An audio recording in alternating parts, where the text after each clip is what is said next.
Hello, happy Sunday and welcome back to another video with me, Coach Ritika. And in today's video, I'm going to show you how you can style your own warm-ups before your workouts. Now, of course, I can create a full body workout for you guys to follow, but warm-ups are dependent on the exercises that you do in your workout. Hence, you should know how to create your own warm-ups before your workouts. In today's video, I'm going to share some tips with you about warm-ups, as well as I'm going to show you how I, warm up before my workouts. So let's get started.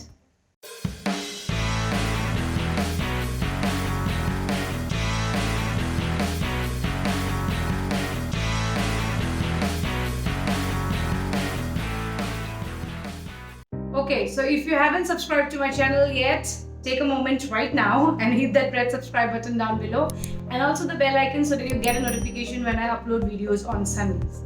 Now, coming back to warm-up, I believe warm-ups are extremely important, and it doesn't really matter whether you are an absolute beginner or you are an athlete. Warm-up is for everybody, because when you warm up, it helps prevent injuries, it improves the blood flow to the muscles, as well as it helps loosen up those joints. So one thing I've noticed most people do during warm-ups is that they do static stretches, and I think they should avoid doing static stretches during warm-ups, because when you do stretches on a cold body, when your muscles are not warmed up, it is not very helpful, and static stretches should be reserved for post-workout cool downs. During warm-up, you might want to stick to dynamic stretches. And the second thing is, now I'm going to tell you how I warm up before my workouts. You do not have to follow step by step the procedure of my warm up, but you can probably pick up a few things which you think will be helpful for you. So if I'm at the gym, I like to start my warm up with a mild jog, or I will sit on the rower and just row for 5 minutes, easy rowing, it's not fast rowing, or else I'll be sitting on the bike and just cycle for a few minutes. But when I'm at home, I have no option of a rower or a bike, so I will just do burpees, not many burpees, just 10 to 15 burpees to get my heart rate a little bit up. Then I like to do a little bit of foam rolling. It helps releases the tension in the muscles, and it relieves the soreness in my body. And if you do not have a foam roller like this, I would ask you to buy this for sure, because foam roller is basically a lifesaver.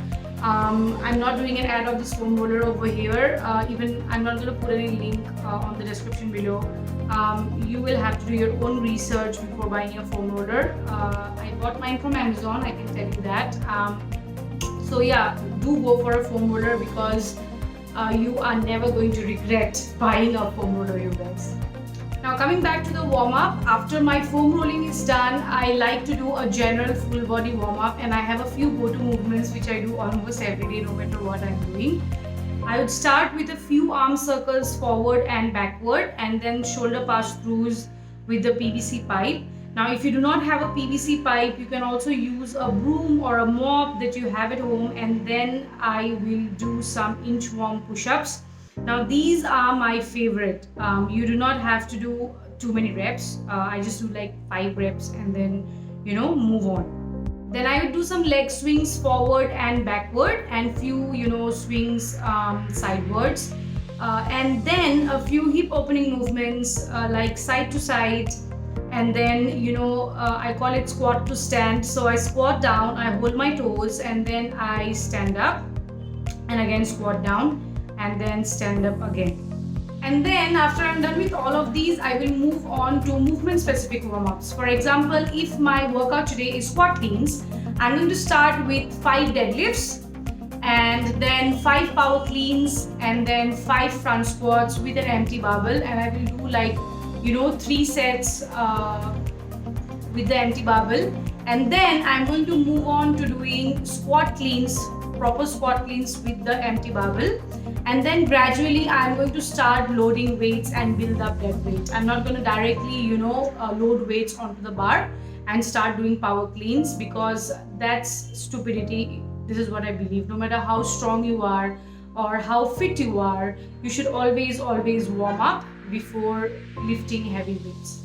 Now let's take another example. Let's say my workout is heavy deadlift. So I will take a little bit of more time warming up those hamstrings before doing deadlifts. And my go-to movement for warming up the hamstring and the butt is basically single leg bodyweight deadlift. You don't even need any weights. I will do like 10 reps on each side into 3 sets. And then I'm going to pick up a lighter weight, probably a kettlebell or a plate or a lighter dumbbell, and do the same thing to warm up my hamstrings, because this movement really fires up my hamstring and my butt. So this last bit of warm up looks different every day in my case, because it's totally dependent on the exercises that I will be doing that particular day. So if you follow these guidelines to create your own warm up before your workouts, then I would say you are heading in the right direction. So just remember that warm up is important before you do your workouts. Especially when we don't have time, we tend to skip the warm up. We think, who is gonna do the same warm up again? Let's just skip it.